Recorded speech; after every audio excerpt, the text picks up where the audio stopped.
Fino all'età di 14 anni volevo essere un maschio. Mi sentivo costretta solo perché ero una femmina. Se fossi un maschio, allora sì che saresti libera, diceva mia madre. Ero furiosa per questa ingiustizia. Mia sorella più piccola era nata con un gran numero di patologie. Io capivo solo che lei non parlava con le parole, ma in un modo diverso. Non sapeva giocare con me. Tutti i giorni inventavo nomi buffi. La chiamavo Tremendaggine per farla ridere. Fantasticavo sempre di scappare di casa con mia sorella Pao, sull'automobilina a pedali, quella rossa. Sapevo che sarebbe stato complicato, ma non l'avrei lasciata sola. Crescendo mi sono rassegnata all'idea di essere una ragazza. Ho intuito che è perfino meglio che essere un maschio. Eppure non ho mai trovato una buona ragione per avere dei figli.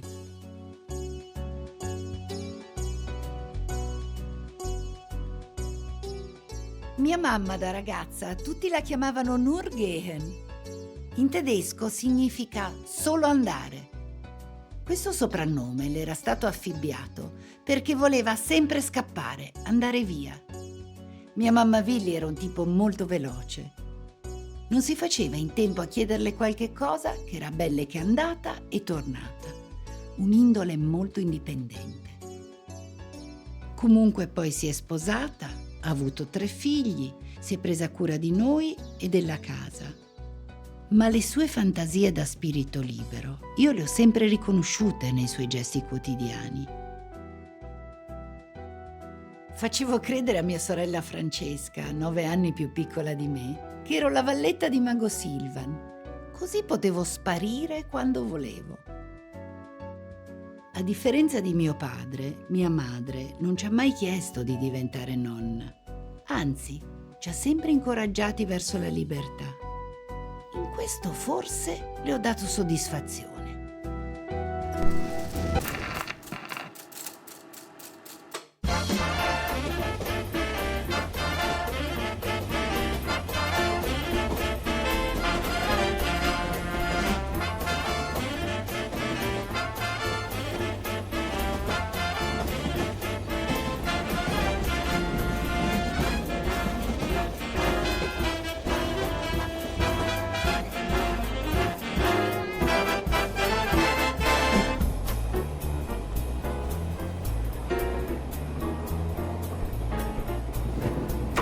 Sarà meglio fare una domanda diretta o proporre il tema?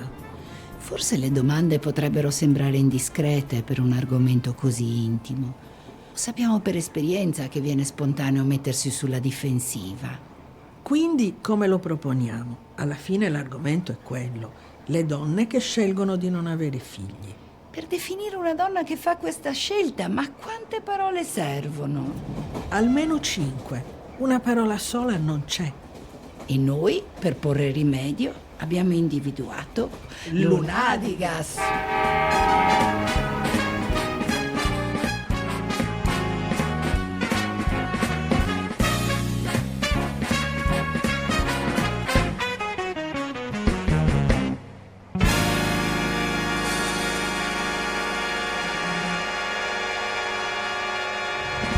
Letizia 4? E oggi essere una donna senza figli, oggi, ieri ancora di più, ma mentre non dovrebbe forse essere un tema, lo è, perché di fatto ti senti una freak. Freak, lunaticas, credo abbia più o meno lo stesso significato, un po' traslato nel contemporaneo, si potrebbe dire così. Se non c'è quasi humus per una donna senza figli, non ci sono territori da esplorare, e quindi è una battaglia continua, costante, ogni giorno devi non proprio lottare, perché comunque cominciamo ad essere diverse, però ti devi ridefinire in qualche maniera. Sono Veronica Pivetti e non ho figli. Mi dispiace, ma proprio non ho figli, non li ho mai avuti e non li avrò. Perché? Ecco, questa è proprio una domanda che io non mi sono mai fatta. È difficile che le vie ufficiali ti chiedano queste cose e diano spazio a un argomento così, con questa libertà. Più facile che sia inserito in in un discorso che va tutto a favore della maternità, e poi c'è quella che non ha avuto figli, che viene invitata nella tal trasmissione a dire come mai non ha avuto, e diventa subito una specie di coleottero che tutti guardano così, che infilzano e mettono in, perché poi è così. Invece qua mi sento molto forte, anche perché siamo in tante, mi pare di capire. A parte mi ha fatto piacere, perché io sono sempre un po' quella che viene interpellata per dare un'opinione sulle vacanze o su i saldi, cioè essendo un'attrice comunque brillante mi devo occupare di cazzate sempre, necessariamente. Invece ho detto cercano me per questa cosa, meno male. Io non ho propriamente motivazioni per non avere figli, non ne ho avuti, non è mai stato assillato, se non da dopo sposata, quando tutto il parentato ha cominciato a guardarmi la pancia. Novità, novità. Io ho cominciato da allora a dire, ma questo si aspettano da me? Io ho già fatto per esempio la Resistenza, poi ho fatto il concorso, l'ho vinto, ho già dato alcune prove di me stessa, perché pensano soltanto che debba dare questa prova? E ho cominciato a rifletterci e devo dire che considero questo, non la maternità, ma questo assillo della maternità e dover dichiarare io ho deciso di non, come una sovrastruttura culturale molto punitiva. Sono nata in un piccolo paese in mezzo alle montagne, io mi sedevo sul portone di casa e dicevo che le volevo distruggere queste montagne perché volevo vedere oltre, volevo andare oltre. E mi rifiutavo di essere in realtà quello che in fondo voleva che mia madre fossi, no? Una donna, una ragazza che a 18 anni doveva avere il fidanzato, doveva sposarsi. Era il 1958, non era oggi ovviamente. Io dicevo no, perché? Perché io voglio fare altro, voglio conoscere il mondo, voglio conoscere me stessa. E non avevo in mente i figli, in realtà in quel momento la ribellione era non voglio un fidanzato, voglio avere un innamorato, perché devo essere condizionata dalla famiglia, perché mi devo sposare. Né io né Aldo abbiamo mai avuto desiderio né vocazione di fare genitori. Forse siamo rimasti bambini noi e la mamma anche lei non è che avesse grande attrazione per i bambini. Cioè ci sono delle donne appena vedono un bambino piccino subito un bellino, chi ciu ciu cia. Ecco, la mamma mia no, voleva bene a me, molto bene a me, però non era portata da grandi entusiasmi verso bambini in generale.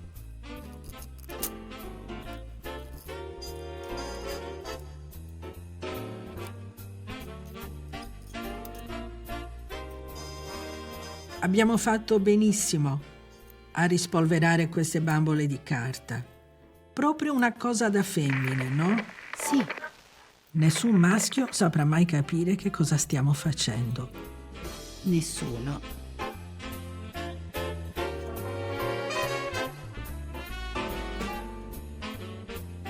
Questo era il gioco delle bambine degli anni 50. Sai cosa mi ricorda? Le tonsilliti invernali. Poi c'erano le scottature estive e il mio corpo che veniva considerato un pezzo per volta solo per le emergenze. Ti ricorderai qualche sensazione piacevole legata al tuo corpo di bambina? Qualcuna sì, il fresco del pavimento d'estate, ma soprattutto la sensazione di un corpo finalmente intero nei movimenti di ginnastica ritmica. Ah, lo sport. Sai cosa diceva mia mamma a questo proposito? Non è mai tempo perso, è tempo che vi insegna a usare il vostro tempo. Pensiero illuminato, tipico di tua madre Villi, come quando avevate la casa piena di cuccioli. Raccontamelo ancora. Si era messa d'accordo con un impiegato dello zoo di Roma per avere in affidamento temporaneo i cuccioli abbandonati dalle madri. Abbiamo avuto un tigrotto, un cangurino, un orsetto. Noi dovevamo occuparcene e anche imparare a separarci da loro al momento giusto. Un cucciolo di orsetto, che invidia!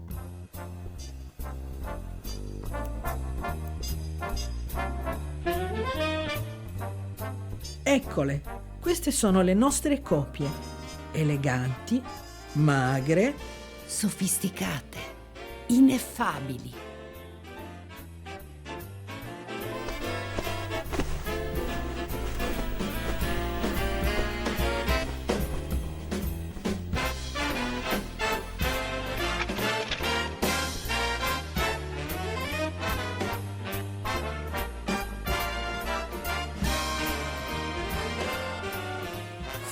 Bambole di carta. Carta, colla e cartoncino. Sono reale. Immaginata. Matrice? Copia. Identica. Differente. Amata. Amante. Materna? Paterna. O nessuno dei due. Mio padre era uno di quegli uomini quasi dell'Ottocento che non erano molto teneri con le donne. Cioè, poi avevano delle idee molto ben precise, insomma, su cosa doveva essere una donna. E una volta mi disse appunto che per lui una donna che non aveva figli era una donna che non aveva motivo di esistere. Poi c'era secondo me una cosa che ho scoperto col passare degli anni, che era un discorso di tipo forse sessuofobico, no? Nel senso che se tu hai un figlio vuol dire che sei andata a letto con l'uomo con cui stai. E questo fatto mi sembrava un fatto che tutti l'avrebbero visto, perché se uno ha la pancia vuol dire che tu hai avuto un rapporto di sesso. E probabilmente, venendo da una madre che queste cose le guardava dall'alto in basso, non ne parlava mai, sentivo un senso di colpevolezza. Che da parte dei miei genitori non si profilava un futuro di moglie, di madre. Semplicemente mi dicevano: se non sei brava a scuola, cioè se prendi un 5, perché l'immagine era questa, vai o a far la sarta o a zappare. Io temevo più far la sarta che zappare, ma insomma entrambe le cose mi hanno costituito uno spauracchio di fondo, ma mai, ecco, non c'è mai stata l'idea. Non ho mai sentito nel loro sguardo, nel loro affetto e soprattutto nel loro impegno, no? Nei loro sacrifici per farmi studiare, non c'era la prospettiva del destino femminile. Che se devo dire una di quelle frasi che restano scritte, no? nel cuore, nella mente, a caratteri di fuoco di mio padre, al primo innamoramento mio padre mi ha detto o si studia o si fa l'amore. No? Io ho detto studio, naturalmente studio. Ho deciso io, già tanti anni fa, che non avrei avuto figli, perché i figli sono simbolo di famiglia, sono simbolo di mancanza di libertà, sono simbolo di schiavitù per la donna. E se uno proprio non ha la voglia quasi ormonale di dedicarsi a questi piccoli che hanno bisogno di tutto e che sono capricciosi, eccetera, eccetera, ecco, proprio ho deciso no. Io per esempio non le escludevo i figli, però avevo preso accordi con mia sorella, li avrebbe allevati lei. Lei mi diceva: ma non fare che poi me li togli, perché lei invece era nata mamma. Ma io ho sempre saputo che li avrei dovuti tenere a una certa distanza. La scultura era pronta, un candido seno bianco chiuso dentro una gabbia, che rappresenta le donne che non hanno figli. Non aveva un titolo e non sapevo dove trovarlo, quindi chiamai un mio amico pastore e gli chiesi: ma voi, quando le pecore non figliano, come le chiamate? E lui mi disse: lunadigas. Lunadigas? Lunadigas è una bellissima parola, pensai immediatamente. E quindi questo fu il titolo per la mia scultura.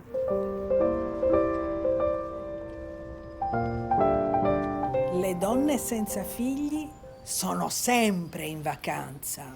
Si preoccupano solo di gatti e di cani. Sono lunadiga perché ho sempre fatto e continuo a fare come mi pare. Le donne senza figli hanno tempo soltanto per loro stesse. Piuttosto che essere madri, preferiscono ristrutturare casa. Figli? Tutta la vita miei. Non ce la posso fare.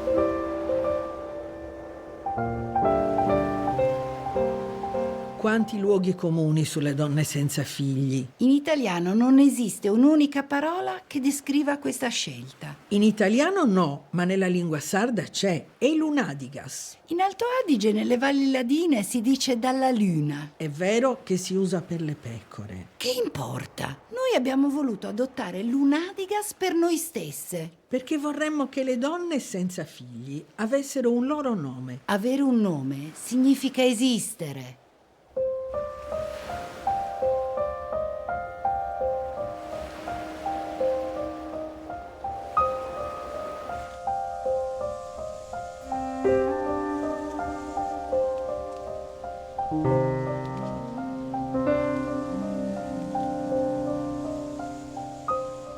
Dal libro dei monologhi impossibili di Lunadigas.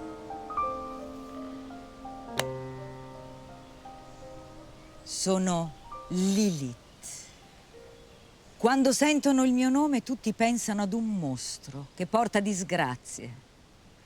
Dicono che farei eiaculare gli uomini che dormono da soli e che da quel seme perso nascano demoni malefici. Secondo le leggende primigenie sarebbe quello il mio modo di partorire. I preraffaelliti, solo loro mi vedevano come l'incarnazione della beltà femminile e del creato intero. Invece sono sempre l'arpia, il mostro alato con lunghi capelli rossi, gli occhi iniettati di sangue, sempre pronta ad accapigliarsi e ad accoppiarsi brutalmente con chiunque. Non ricordo di aver mai fatto figli. Da me figli non ne possono proprio venire. Sono fuggita dal paradiso terrestre ben prima della cacciata dei progenitori. Da quel momento tutta la natura è diventata mortale. Io, che ne sono uscita in anticipo, sono rimasta tale e quale. Immortale e ubiqua, che vi piaccia o no. Certo, sono una ragazza fuori dai canoni. Di avere residenza fissa non mi importa. Sono stata partorita da uno sbuffo della terra quando si era appena addensata su se stessa. Quando Adamo mi ha vista, è rimasto sbigottito. L'ho mollato subito al suo destino di progenitore, perché questa è la mia fosca natura, mica quella di una smorfiosetta. Per me l'albero della conoscenza è il corpo, in tutte le sue parti, soprattutto le più intime. Lì si trova la fonte dell'ebbrezza, quella che fa vorticare il sangue e profuma come ambrosia. La vera conoscenza è la metamorfosi. Io, Lilith, sono psichedelica e psicotropa, ma non ho mai fatto male a nessuno.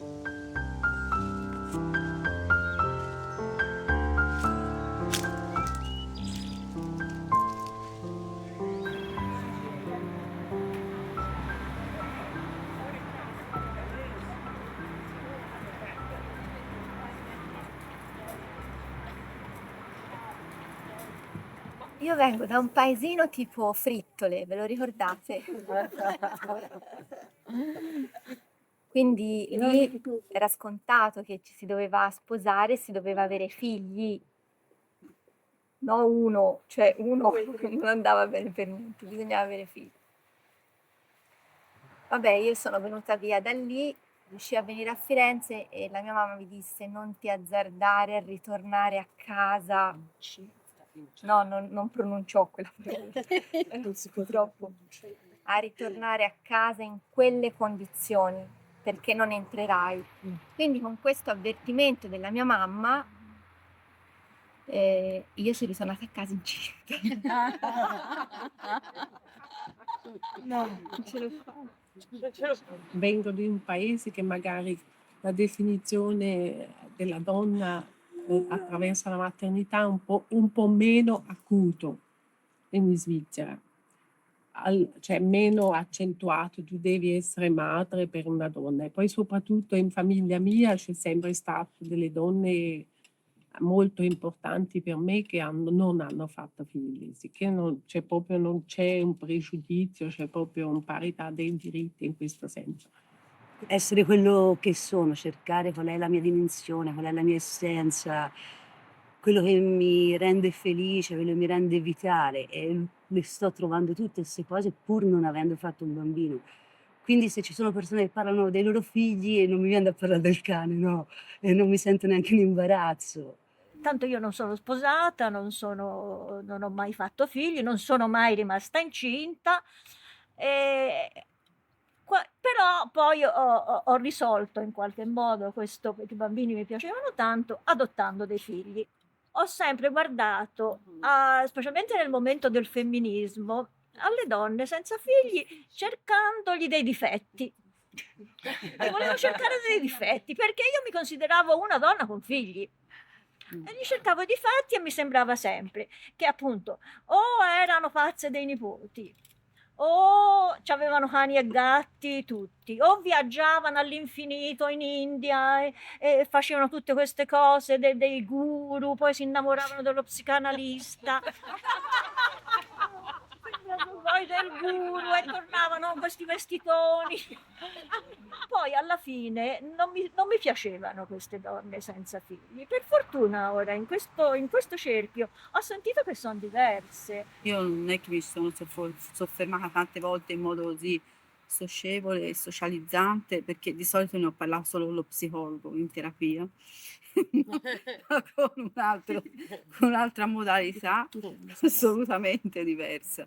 È come la terapia. E vedevo una tragedia, la vedevo sotto una forma tragica. Poi però mi sono resa conto, anche aiutata da amici, eccetera, e ora ecco la mia data, per quello che sto per dire, che si può veramente, cioè, vivere questa relazione d'amore e di coltivare le proprie cose anche con un gatto, perché no? Cioè, io gli voglio un bene della Madonna. Cioè.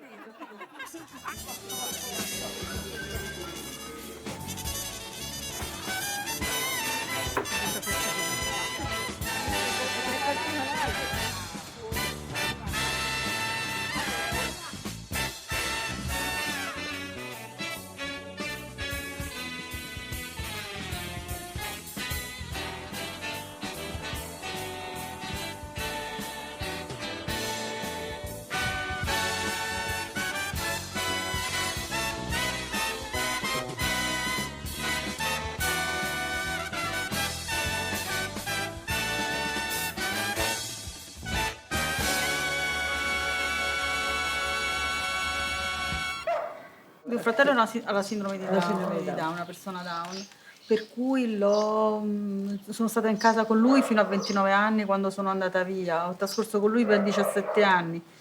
Mia madre non c'è più e adesso me ne occupo io. Francamente ho avuto qualche volta, mi è venuto anche in mente, insomma, ma magari potrei avere un figlio, ma non ce l'ho fatta perché pensavo di aver già fatto il mio percorso, diciamo, non me la sono sentita. Con mio fratello c'è un attaccamento proprio. Voi siete cresciuti insieme proprio? Siamo proprio cresciuti insieme perché poi lui ha iniziato a camminare all'età di 7 anni, dunque all'inizio eravamo come gemelli, sempre insieme, sono sempre con lui praticamente, ancora sono a casa. Ma tu hai anche altri fratelli? Altri 2 fratelli. E siete tu comunque, dicevi che nessuno si è sposato? No, siamo tutti in casa.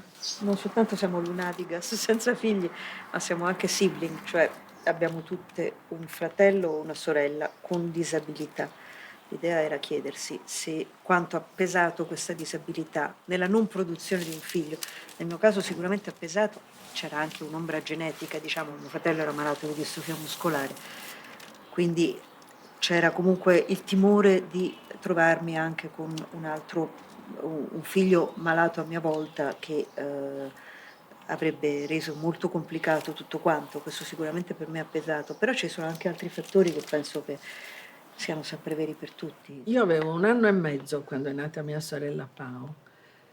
L'atmosfera di casa è cambiata istantaneamente, in peggio naturalmente, questo me lo ricordo bene. Però io non ho mai avuto, come i fratelli maggiori, qualche gelosia nei suoi confronti, anzi, ho sempre pensato di doverla proteggere. Per esempio, una delle rare, se non l'unica volta che mi sono azzuffata da bambina è stata perché c'era una ragazzina che la prendeva in giro. E io adesso ho un ricordo confuso, però l'ho proprio aggredita e insomma lei è rimasta con una mia ciocca di capelli, ma le ho prese. Ha vinto lei? Sì, sì.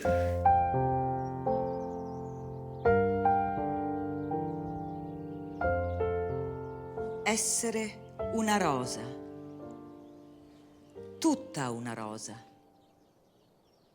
Il mio nome di battaglia nella Lega Spartachista era Junius, nome maschio, donna e uomo. Sono nata nel 1871, 4 anni dopo la pubblicazione de Das Kapital di Karl Marx. Nessun compagno mi ha mai dato un figlio. Non ho cavato mai il seno dal corsetto per offrirlo al neonato. Atto mancato. Ho lottato continuamente nei 50 anni della mia vita. Sono stata tante Rosa. Rosa di classe, proletaria, con l'idea di una rivoluzione imminente. Rosa gettata in un canale, dopo essere stata brutalizzata e uccisa. Da allora quel canale profuma di rosa e di lotta di classe, e quel profumo lo trasmette al mare.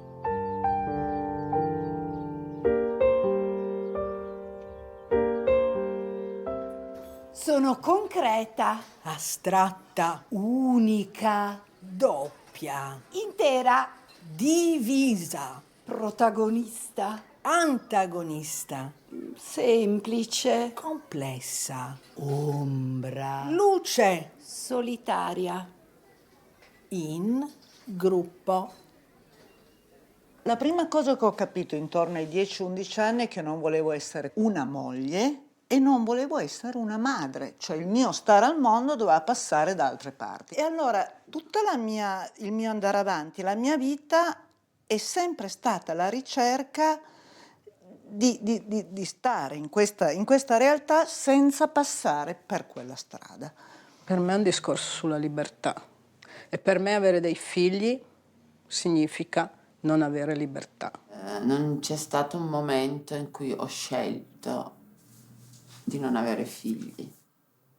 Allo stesso tempo mi piace molto e credo che sia una risorsa questo rapporto quotidiano diffuso tra generazioni. Qui nessuna sta dicendo che non vuole esercitare il materno in questa esistenza. È come se le donne che non hanno avuto figli si dovessero scusare. Però io sto tanto bene con i miei nipoti, però io faccio tante altre cose. Come dire, non sono madre biologica, però faccio questo, però faccio quello, però Penso molto che questo tipo di sorta di giustificazione abbia a che fare con il desiderio di essere inclusa nell'umano.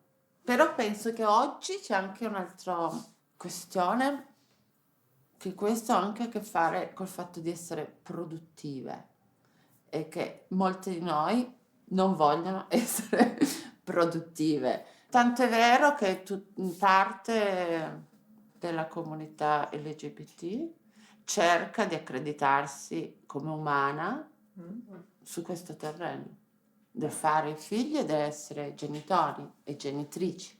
E in quanto tale viene inclusa e sarà di inclusa. cittadinanza, e questo dà diritto di cittadinanza. Sì. Questa è una grande contraddizione. Io credo che ci sia anche una liberazione del proprio desiderio di paternità e di maternità. Nella costruzione sociale del riconoscimento del desiderio, quello è l'unico che ha diritto di cittadinanza. Ma ragazzi, questo, ma una cosa? leva Per fare enorme. le famiglie, arcobaleno, cioè Sì, una basta leva che siano grande. famiglie. Mi raccomando che siano famiglie. Cioè ragazze, ma noi abbiamo rotto muri su questa roba qua. Capito? Io per esempio non sono schierata lì. Quello che io percepisco molto è che oggi le lesbiche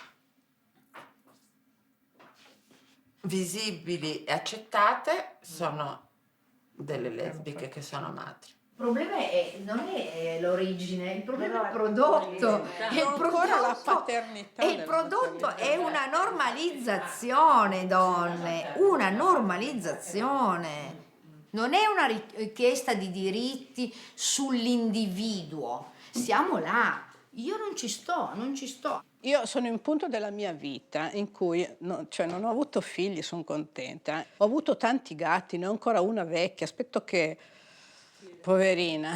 E poi mi dedicherò ai peluche. vorrò solo avere dei peluche. Intorno ai 16 anni ho ricevuto una cartolina da Parigi da una mia compagna di scuola. Diceva: qui ho conosciuto dei ragazzi africani, hanno certi corpi, punto esclamativo. Ricordo la mia reazione di stupore e imbarazzo per quella descrizione così disinvolta. Io quella parola, corpo, non riuscivo nemmeno a pronunciarla. Ma dopo un po' è arrivato il 68. Nel 68 avevo 10 anni, ma il 77 non me lo sono perso. Appena maggiorenne sono andata a Firenze. La prima casa tutta mia, i primi soldi guadagnati, la vera indipendenza dalla mia famiglia. Ma ancora più importante è stato l'incontro con i movimenti antagonisti di quel periodo. Non posso dimenticarmi, tra le parole d'ordine, c'è tutto dentro di noi, cerchiamolo giocando. Il mio corpo si svelava e si definiva insieme al corpo delle altre donne. Anch'io, appena maggiorenne, a 21 anni, sono andata a vivere da sola. Non era così comune all'epoca. Ho potuto sperimentare finalmente nuove libertà, compresa quella di creare insieme ad altri uno spazio alternativo, erano gli anni 70, dove fare musica, teatro, rassegne di cinema. È stato un periodo di scambi e relazioni. In quegli anni ho imparato ad ascoltare il mio corpo, ma mi è rimasto ancora qualche imbarazzo a dire corpo. Sai come lo dici? Corpo!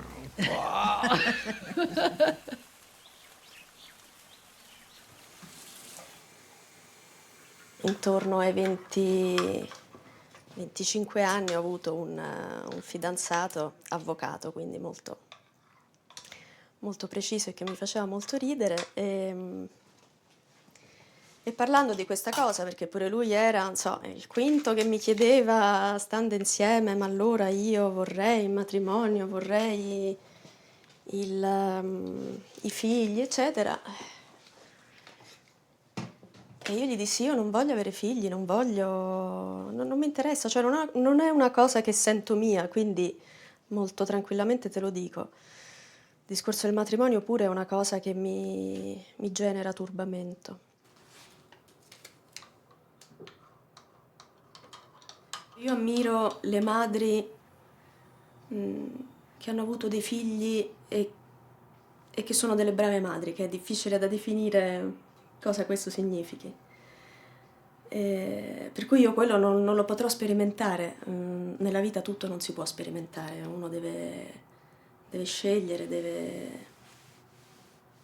deve trovare delle direzioni. Allora quella a me non mi corrisponde, è bellissima, la posso anche arrivare ad invidiare in certi momenti, però questo non mi preclude altre relazioni, altre emozioni, altre intensità. La situazione familiare in cui sono cresciuta mi hanno in qualche modo predisposto involontariamente, più o meno volontariamente, alla possibilità di costruirmi una vita in cui non era obbligatorio, anzi in cui era passato il messaggio che una maternità sentita come obbligatoria, come destino, come obbligo sociale poteva essere deleteria. È chiaro che per le suore la trasposizione è stata quella. Primo, rinuncia alla maternità, quindi la maternità resta l'unico destino vero e reale delle donne, teologicamente, biblicamente, eccetera. Se si rinuncia è solo perché Dio te lo chiede e in nome di qualche cosa di più alto, che è la maternità spirituale o non so che cos'altro. Certamente la Bibbia, raccontando storie di vita, racconta molte storie di maternità. È anche vero che poi ci sono figure molto importanti e molto forti che sono protagoniste dei racconti biblici senza essere madri. Ma questo viene sempre un pochino lasciato da parte, perché noi sappiamo che il grande scarto è tra chi la storia la fa e chi la storia la narra. Quindi le donne l'hanno sempre fatta, ma non è mai stata narrata. Beh, io non posso dire di aver preso proprio una decisione in materia nella mia vita, o meglio, tutti i tempi della vita mi hanno portato a pensarla un po' diversamente. Quando avevo 20 anni ne volevo 7 di figli, a 30 anni non ne volevo neanche uno, a 40 ho pensato che forse sì, ci potevano anche stare, e ho provato anche a farli con vicende che mi hanno fatto presto capire che forse non era proprio la strada giusta per me. Tieni, Nora. A me piacevano gli orsacchiotti di peluche quando ero piccola, e adesso ho un canino di peluche che mi sta intorno e che mi somiglia.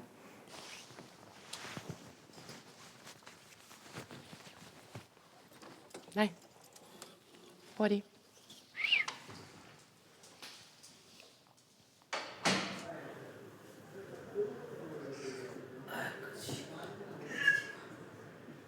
I bambini nati da una madre che non li voleva crescono, a mio avviso, con un grave senso di colpa nei confronti del mondo, perché è come se io mi fossi imposta nella tua vita. E nel mio caso, appunto, è sempre stato molto così.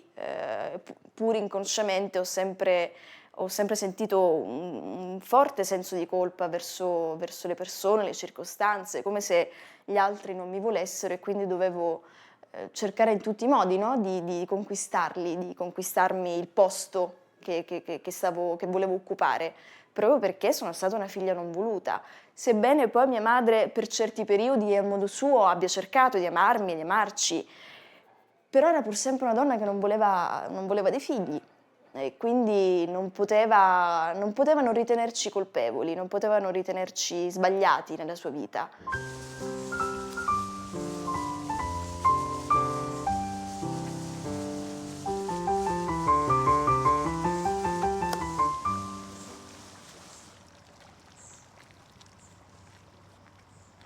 Le numéro 5, la quinta fragranza, la mia quintessenza femminile per donne moderne.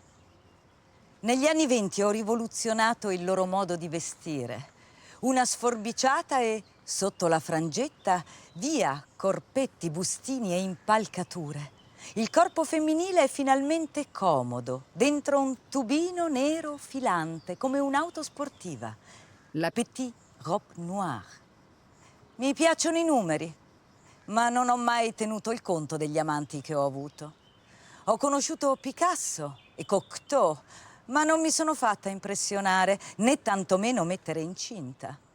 Con Igor Stravinsky ho avuto una certa relazione, ma tutto è finito lì, nonostante il suo uccello di fuoco. Di figli non ne ho mai voluto sapere, non sono mai stata materna io. Somiglio alla bottiglia del mio profumo numero 5, senza grazie, a forma di monolite.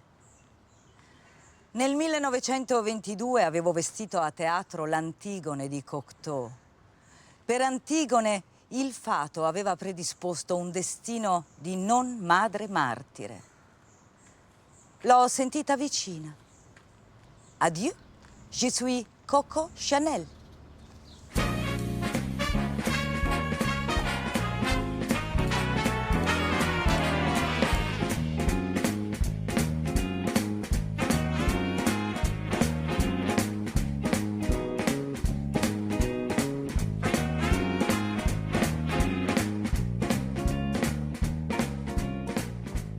Intrico, fitto, linee, punti, tracciare, colorare, garbuglio in rosso e blu, carta modello, tagliare, imbastire, cucire, pezzi, comporre, montare, abito. Sono diventata mamma a 19 anni.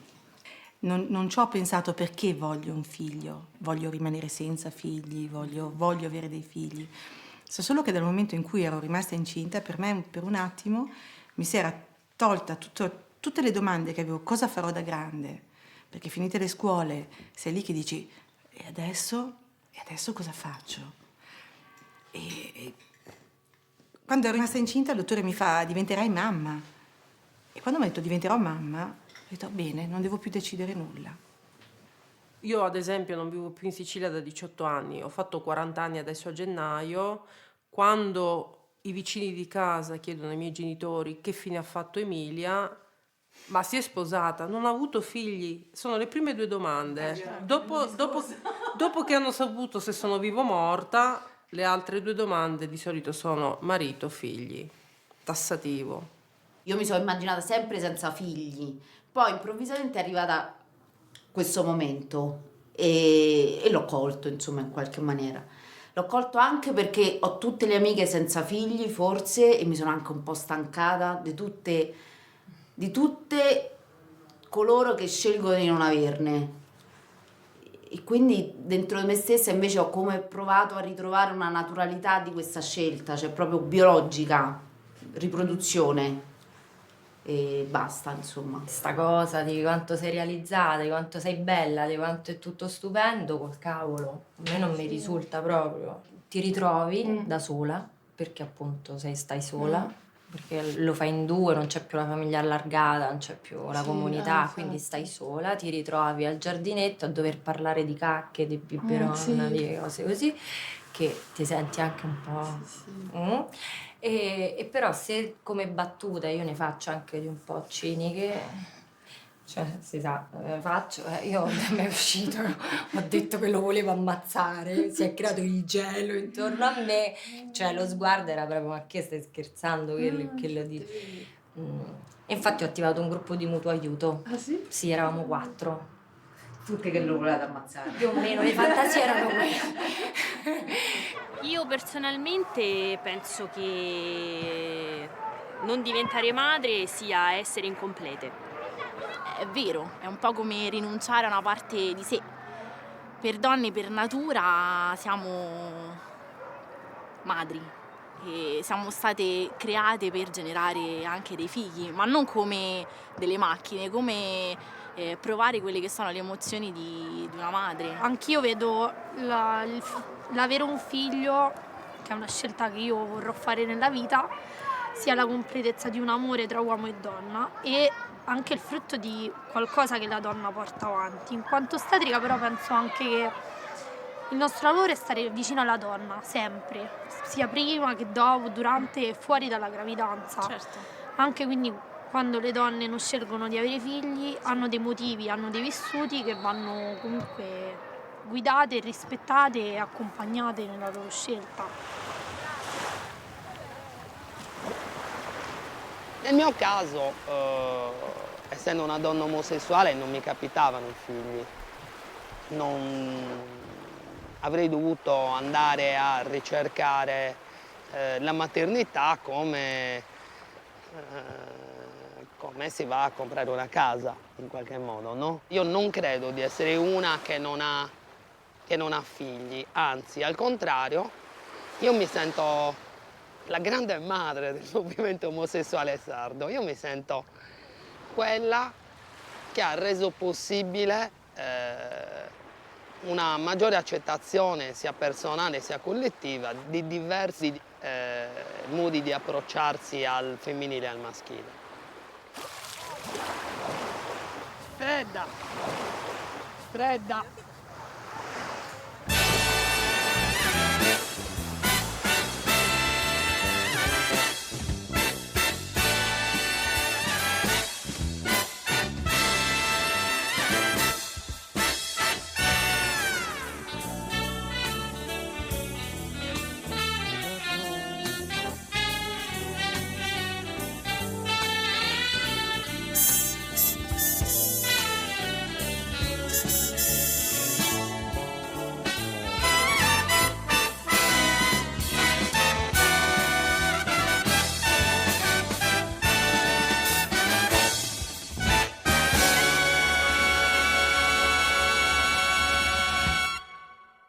Ho scelto di non avere figli, principalmente per via della mia scelta di vita, che è stata quella di provare a fare la rivoluzione anche in Italia e quindi di dover assumersi le conseguenze dell'aver fatto la politica con le armi in un paese, diciamo, democratico come l'Italia e di aver scontato con lunghi anni di carcere le conseguenze della lotta armata.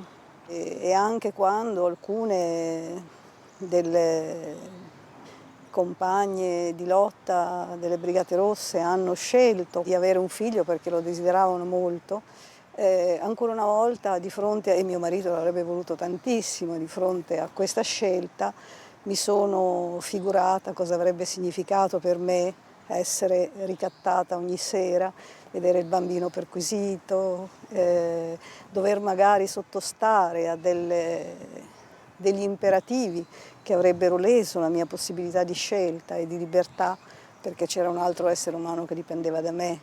Quando sono venuta qui mi è stupita la forma che ancora qui si pensa dell'obbligo che una donna deve avere un figlio per essere una donna completa. In Brasile abbiamo più libertà, abbiamo la scelta di avere figli e di non avere figli. Non ho una parola per esprimere una donna che non vuole un figlio. Non c'è nessuna negatività a una donna che non vuole avere figli. Siamo ancora legati a certi schemi, a certe richieste per le donne.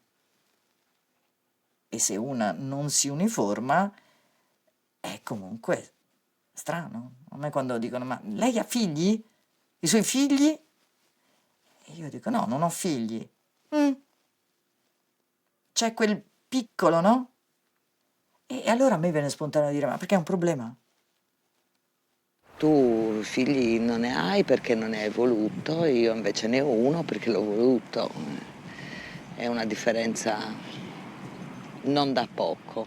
No, di per sé è una differenza splendida, perché questo farebbe supporre che siamo due donne libere che a un certo punto della vita hanno fatto questa scelta che è differente per ciascuna di noi.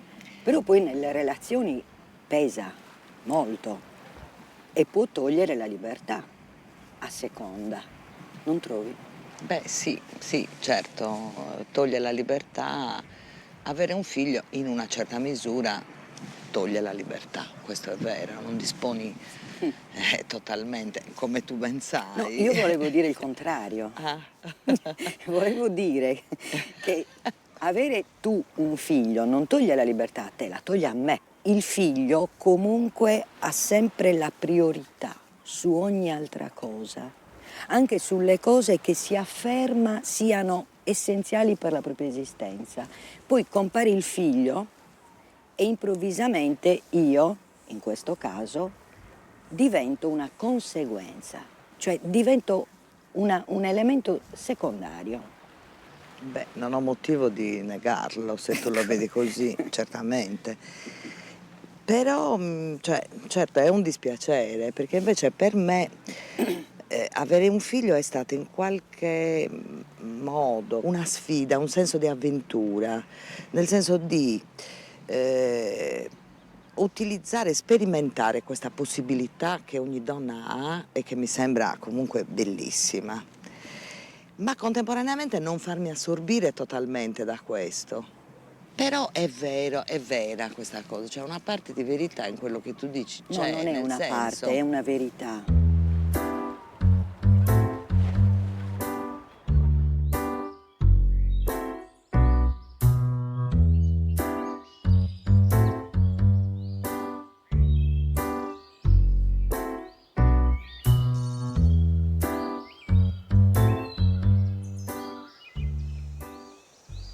Sono Jeanne d'Arc, Giovanna d'Arco, la Pulzella. Sono stata arsa viva sul rogo all'età di 19 anni. Ero accusata di essere blasfema, eretica, strega. Sono stata una brutta strega anche per Shakespeare. Devo dirvi subito che figli non ne ho avuti. Proprio non ce ne sarebbe stato il modo e neanche la volontà. Ho passato tanto tempo a combattere, poi in carcere, sotto processo. In carcere hanno tentato di violentarmi, ma non ci sono riusciti. In carcere mi hanno visitata ed esplorata per stabilire e controllare la mia verginità. I prelati avevano paura di me perché mi vestivo da uomo. Quelli mandavano a rogo anche le lesbiche, come streghe. Dalla mia vagina è volata via una colomba bianca mentre ardevo. Del mio corpo non rimane più nulla. giusto un mucchietto di cenere portato via dalla Senna. Mia mamma era molto malata e molto depressa e quindi aveva delle grosse crisi che mi facevano molto soffrire. Quando io avevo 9 anni circa ebbe una crisi molto forte di fronte alla quale io proprio decisi che io non avrei mai avuto figli perché non volevo neppure correre il rischio di far soffrire un figlio come in quel momento stavo soffrendo io. Ecco, il momento duro è stato appunto quando con l'età mi sono definitivamente resa conto che ero arrivata al momento della decisione definitiva. Sentivo molto il mio ventre vuoto, avevo proprio una sensazione fisica di questo ventre vuoto, però ho capito che io non sono mai stata figlia, io sono sempre stata madre. Di mia madre soprattutto, ma anche di mio padre. Mamma era una cosina piccola, a proteggere. Io a 10 anni ero già più alta di mia madre e lei proprio mi chiedeva protezione e io gliel'ho sempre data. Cioè sono sempre stata responsabile, ma non perché lo ero per indole, questa è la cosa strana, ma perché non potevo farle del male, non potevo. Lei aveva un vissuto già tanto pesante che io non potevo aggiungergli niente. Io credo moltissimo nel senso di maternità, credo moltissimo nella natura, nel dono che la natura ha fatto alla donna, che è quello della procreazione, e quindi per me non aver potuto realizzare questo progetto naturale è stata una mancanza. Ho sempre desiderato avere dei figli, almeno uno, però diciamo che la natura ha scelto per me. Ho provato intensamente a contrastarla, ma non c'è stato verso, ha vinto lei, perché non tanto per il problema della deambulazione, che si può pensare sia stato appunto la causa del non aver avuto figli, ma per la salute, perché il mio corpo si è rifiutato attraverso vari problemi e patologie, e quindi non mi è proprio riuscito.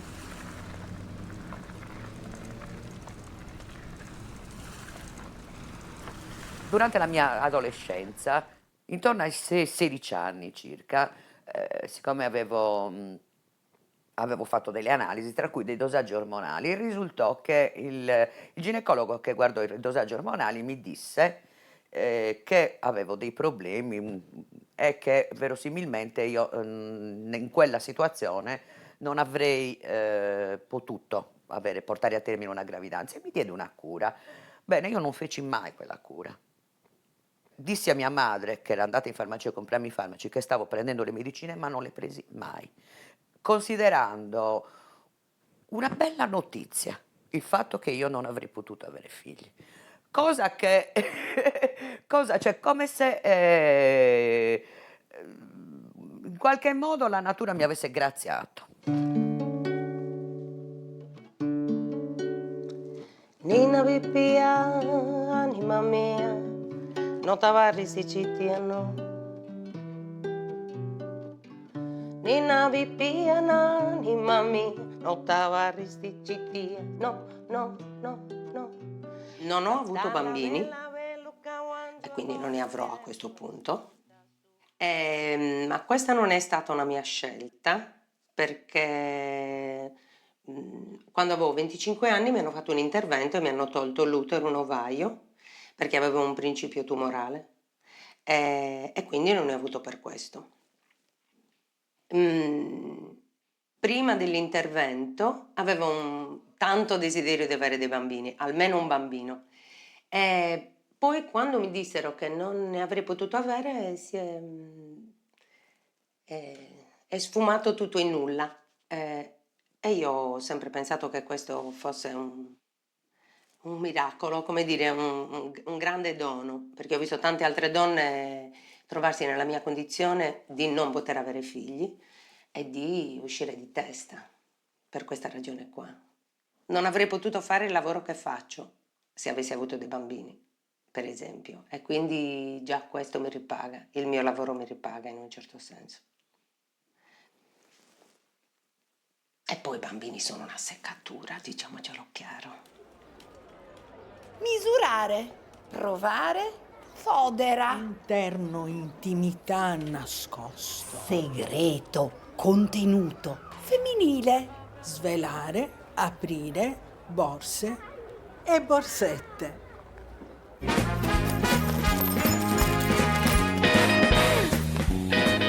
And you even want me to empty my bag? Oh, okay, if you insist.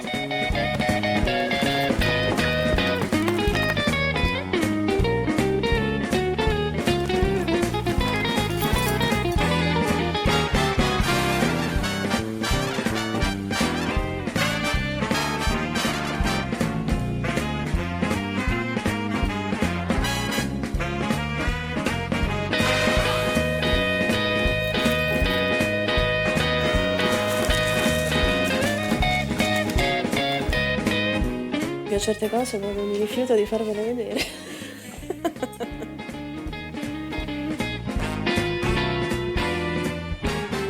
Oggi vi parleremo di un progetto molto speciale a cui noi due teniamo molto, è il progetto delle Lunatigas. Esatto. 16:47 in compagnia di Vittoria e Vittoria per questa nuova puntata. Secondo me non è tanto una questione di essere uomo o donna, non è tanto una questione biologica quanto proprio una costruzione sociale, cioè noi sin da piccole sentiamo questa cosa che dovremmo avere dei figli, essere mamme, quindi Giocare stiamo a mamme lì, e figlie. esatto, stiamo lì con la bambola eccetera, e invece secondo me no. Che arrivata ad una certa età magari vuole avere un figlio, così sta a posto con la mamma che sta lì che gli dice ma allora non ti sposi, non fai figli, nipotini.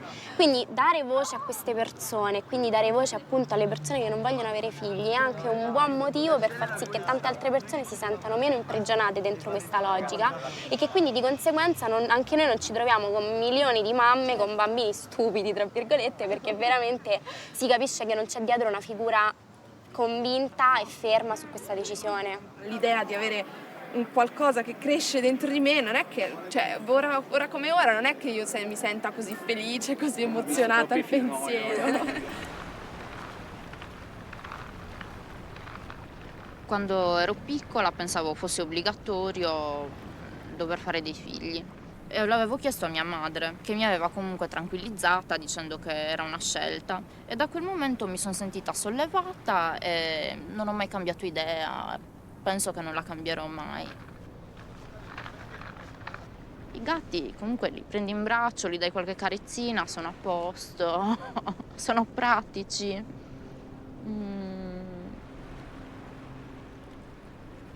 Cioè, preferisco i gatti ai bambini.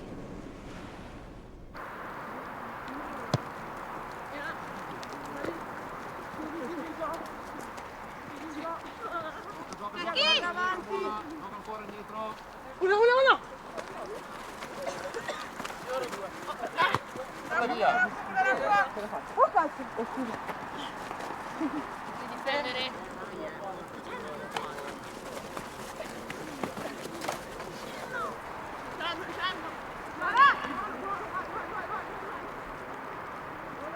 Non ho pensato ho un lavoro oppure non ce l'ho.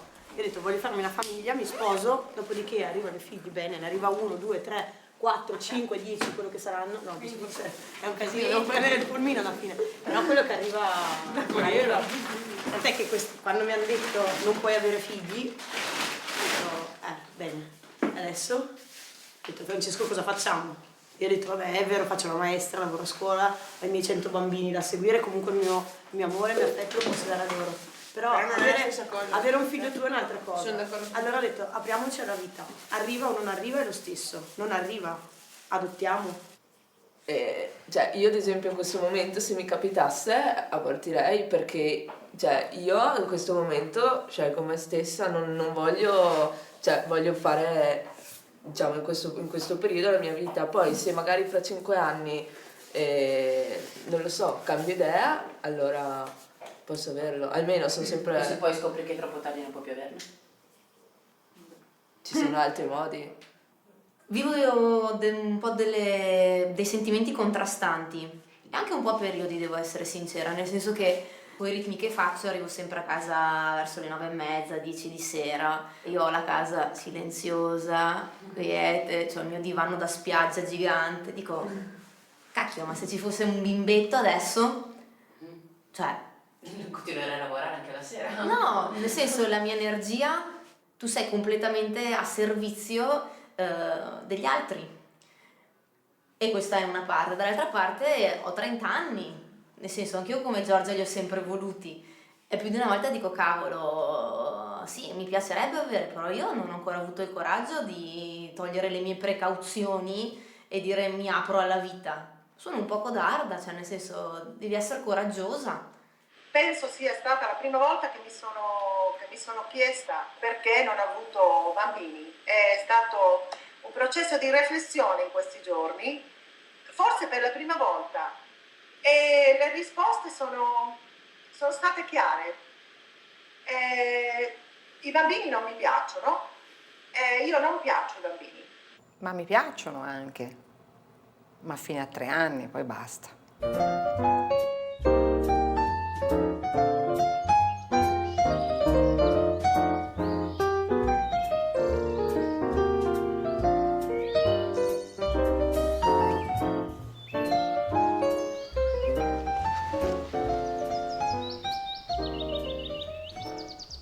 Sono una bambola, ma non una qualunque. Io sono la Barbie. Sono nata nel 1959.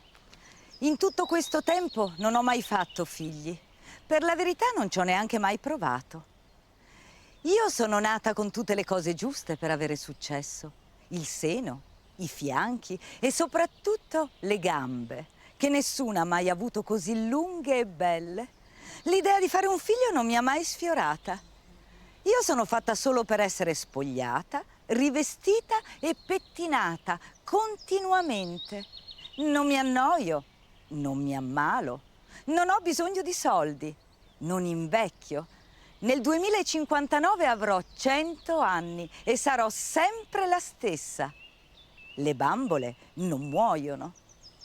Dicono che non sarei un buon esempio per le bambine. Che mancanza di immaginazione. Se hai giocato con Barbie, non riuscirai a dimenticarmi mai.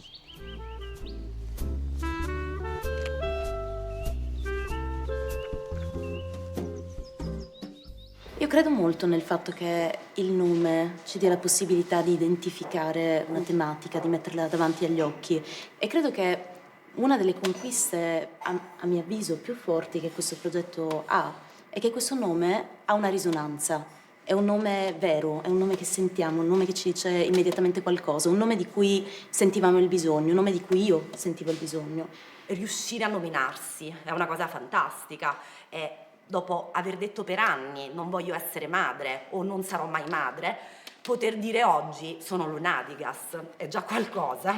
Poi per me è un argomento abbastanza tabù, in quanto mia madre è tedesca e mi ha raccontato di come in Italia fosse vista bene questa maternità. Era bello essere madre, era lo scopo della vita, mentre dal suo punto di vista, nel suo crescere in Germania, si era sentita come se una donna non fosse realizzata se non attraverso la scelta lavorativa piuttosto che quella familiare.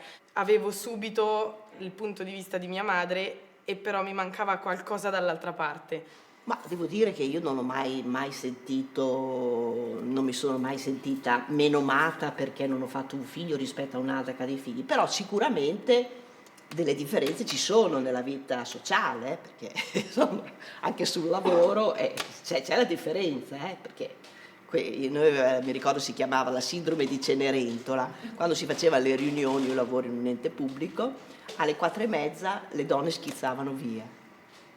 Io che non avevo figli mi inventai che avevo una madre malata, perché devo schizzare via anch'io, perché dopo rimanevo lì, cioè per dirti, no, che qui ci sono delle condizioni, anche se io mi sentivo tranquilla perché tante mie amiche non l'avevano fatto, però nelle circostanze poi pagavo il fatto che ero diversa dalle altre. Io non ho ancora compiuto una scelta, quindi non so come andranno le cose, non riesco neanche a immaginarlo.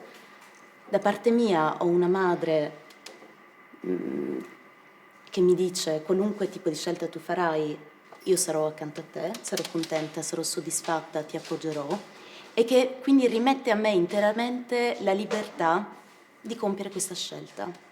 E questa cosa qui mi mette un'angoscia atroce. E vedo però la possibilità di affrontarla eliminando questo senso di solitudine e di fatica e di tristezza e di impossibilità di essere adeguati, qualunque sia la scelta che alla fine faremo. Lo vedo proprio in questo, nella possibilità di parlarne, nella possibilità di avere tante testimonianze, tante esperienze, nella possibilità del fare di ciò che è più intimo e privato un qualcosa di comune. Ho sempre molto piacere di parlarne, anche perché tutte le volte che chiedo ad una mia amica o una compagna il perché fa una scelta di maternità, non ho mai una risposta. Essere madre o non essere madre dovrebbe realmente essere una scelta personale. Personale nel senso, non è questione di senso materno, perché il senso materno che cos'è? Il senso materno, a mia modesta opinione, è semplicemente qualcosa che ci viene insegnato. Io vedo l'accanimento in corso sulla scelta riproduttiva e vedo la negazione della scelta non riproduttiva, soprattutto laddove per non riprodurti devi fare qualcosa. E qui inizia tutto un iter, no? Per cui tu diventi veramente diversa dalla donna che figli ne vuole, soprattutto in questo paese dove l'aborto è circondato dalla retorica del dolore, del sacrificio, della donna mancata, eccetera, Ritengo eccetera. che sia un'esperienza traumatizzante. Io invece dico il contrario. Fortunatamente io quando mi sono trovata a viverla ero già abbastanza radicata in me stessa, per cui non è stata affatto un'esperienza traumatica, è stata un'esperienza liberatoria, per niente traumatica. L'ho fatto per 2 volte. Quello che sta alla base è il fatto che c'è qualcosa ancora nel nostro sistema culturale, legale, economico, che la non maternità la dequalifica completamente, addirittura toglie a te il potere di decidere su questa cosa. Ritengo che finché l'intera scelta di maternità non sarà appunto del tutto autonoma, sarà importante proprio non sottoporcisi per il fatto che qualcun altro se lo aspetta da noi. Ricreiamo meccanismi di vicinanza, di solidarietà, che poi solidarietà è una parola che neanche mi piace molto, ma di complicità magari tra donne, sfere in cui effettivamente questi argomenti non siano più il privato da nominare a bassa voce, magari solo con l'amica del cuore. Dovremmo rifare esplodere tutto questo. L'Unadigas è un ottimo enzima. Sono lunadiga perché io sono io e non voglio nessuna copia di me stessa.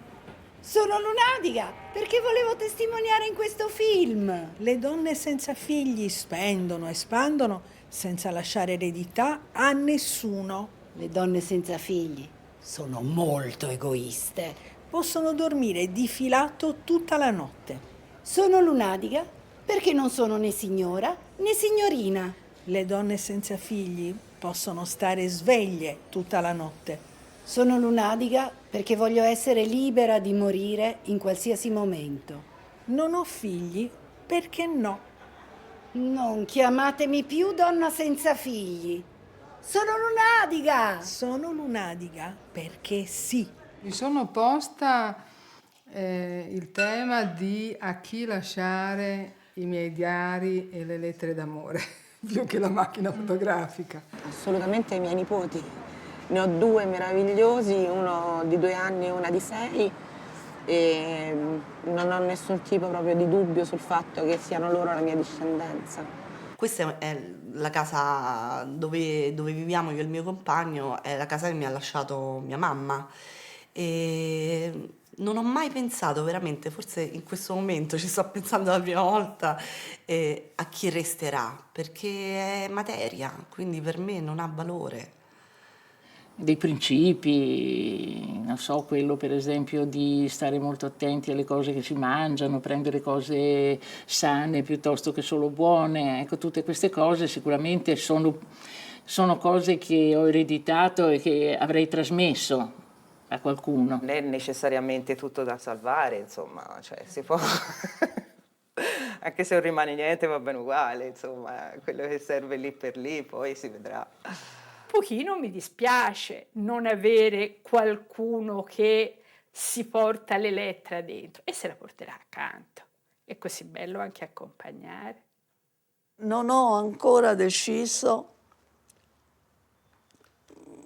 se morire è un assoluto oppure è una cosetta. Non l'ho ancora capito. Ragazzi, è difficile.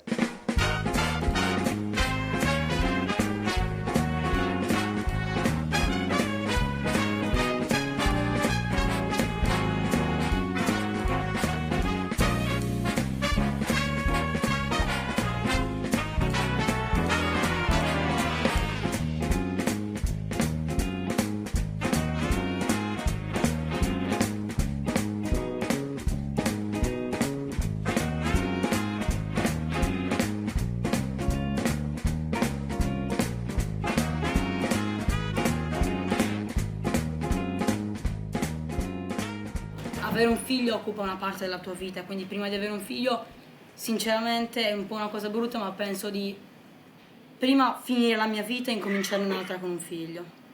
Molte persone vogliono bene ai propri figli come a se stesse e quindi penso che comunque sarebbe una cosa bella. Cioè a me piacerebbe averne. Allora, penso che avere un figlio non sia una cosa che si possa progettare fin dall'inizio. Penso che se tu ti senti di volere un bambino devi farlo, perché nella vita se non fai le cose che ti senti alla fine non è più la tua vita. Secondo me chi li ha fatti poi invecchia più velocemente. stanca Non lo so, si stanca molto più facilmente in generale della vita, non so come dire. Cioè è un grande peso secondo me. Cioè il fatto di avere un figlio secondo me ti fa sentire molto più vecchio. Cioè mi piacerebbe anche perché in ogni caso un figlio ti rappresenta. Io più che altro diciamo che ho un po' la paura di non trovare la mia anima gemella, se si può definire così. Non vorrei magari essere sicura che quella lì sia la persona giusta e poi invece, che ne so, esatto, per il lavoro devo andarsene a Milano e poi non lo senti più. Ciao! Ciao!